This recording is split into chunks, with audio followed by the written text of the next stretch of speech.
Lepo pozdravljeni. Dajmo si za trenutek nekaj predstavljati. Stavbo, ki ni samo kamen na kamnu, ampak je pravzaprav živa knjiga zgodovine. No, točno to je koprska stolnica. Spomenik, ki v svojih zidovih pripoveduje zgodbo o stoletjih preobrazeb, umetnosti in o samem utripu mesta Koper. In to je vprašanje, ki nas bo danes vodilo. Kako? Ampak res, kako lahko ena sama zgradba postane nekakšna časovna kapsula za celotno mesto? Skupaj bomo skozi raziskovanje te neverjetne stolnice poskušali odkleniti skrivnosti zgodovine Kopra. Pa kar začnimo. No, naša zgodba se začenja tam, kjer se vse začne, v samem srcu mesta. Stolnica Marijinega vnebovzetja. Ona kraljuje na osrednjem Titovem trgu. To ni samo versko središče, ampak je resnično arhitekturno in kulturno srce Kopra. Že njena zega nam pove vse o njenem pomenu skozi zgodovino. In ko rečem zgodovina, mislim res, globoko v preteklost. Samo pomislite, arhivski viri nam potrjujejo, da je tukaj stala romanska cerkev že v 12. stoletju. Ampak legende, te gredo še dlje. Šepata se celo o baziliki, ki naj bi stala na tem mestu že v 4. stoletju, čeprav arheologi tega zaenkrat še niso potrdili. To je skoraj tisočletje zgodovine, dobesedno pod našimi nogami. Ok, zdaj pa poglejmo njeno zunanjost. To je prava lekcija iz zgodovine, kar na prostem. Pročelje stolnice namreč ni nastalo kar čez noč ali v enem kosu. Je kot nek fascinanten arhitekturni mozaik, kjer vsak delček pripoveduje zgodbo svojega časa. Tale časovnica to res lepo ponazori. Poglejte, kako se stoletja arhitekture kar nalagajo eno na drugo. Začne se leta 1460 z obnovo v beneško-gotskem slogu po uničujočem potresu. Potem pa skok v renesančno eleganco v 16. stoletju in na koncu leta 1644 zvonik dobi svojo prepoznavno osmerokotno kapo. To je pravi dialog arhitekture skozi čas. In ta zvonik. Njegova impozantna višina ni služila le klicanju k molitvi. Ne. Že stoletja je bil kot svetilnik, orientacijska točka, ki je mornarjem na morju obljubljala varno zavetje, prebivalcem na kopnem pa je bil vir ponosa, pravi varuh mesta. No, zdaj pa je čas, da odpremo ta težka vrata in stopimo noter, ker tukaj se zgodba šele zares zaplete. V 18. stoletju je namreč prišlo do tako dramatične prenove, da je podoba stolnice spremenila zavedno.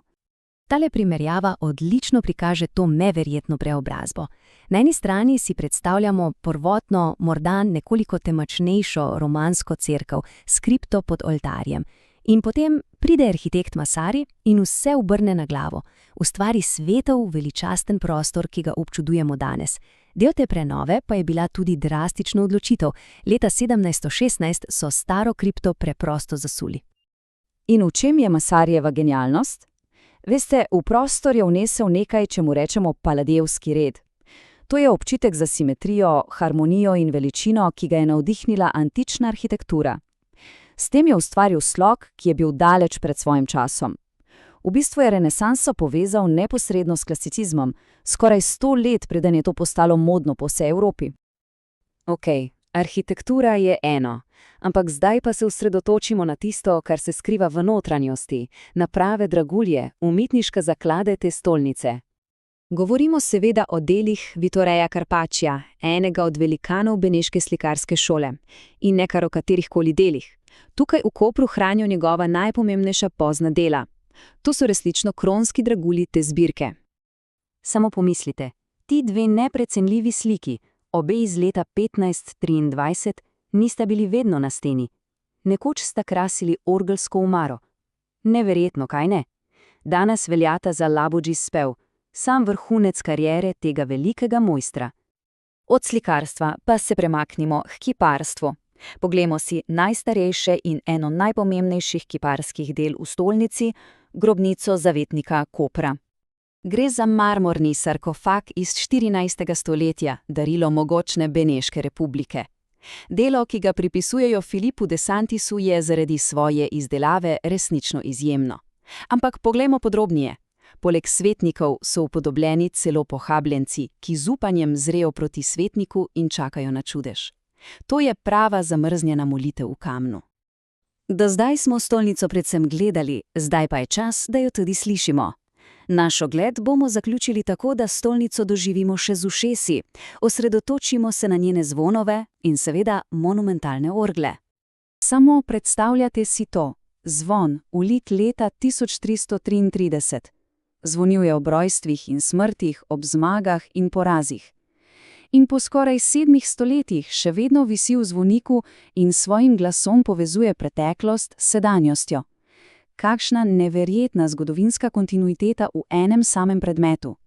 In pri orglah imamo spet eno tako zanimivo zgodbo o preobrazbi, od beneške klasike, ki jo je žal uničila modernizacija, do pridobitve koncertnih orgel svetovnega razreda, ki so stolnici vdahnile popolnoma novo zvočno življenje. 5420. To je številka. Ampak kaj pomeni? To je število piščali v novih orgah. Že ta ena sama številka pove vse o neverjetnem obsegu in kompleksnosti inštrumenta, čigar mogočen zvok danes polni vsak kotiček te veličastne stolnice. Glavni zaključek je torej jasen. Stolnica ni nek statičen, zaprašen muzej, ne, je dinamično središče kulture, ki se nenehno razvija in prilagaja, hkrati pa s ponosom ohranja svojo bogato preteklost. To je živ spomenik. In za konec še misel za spodbudo. Poglejmo na lastno lokalno zgodovino z enakim občutkom odkrivanja. Katere zgodbe čakajo, da jih odkrijemo v kamnu, lesu ali morda zvoku krajev, ki nas obdajajo?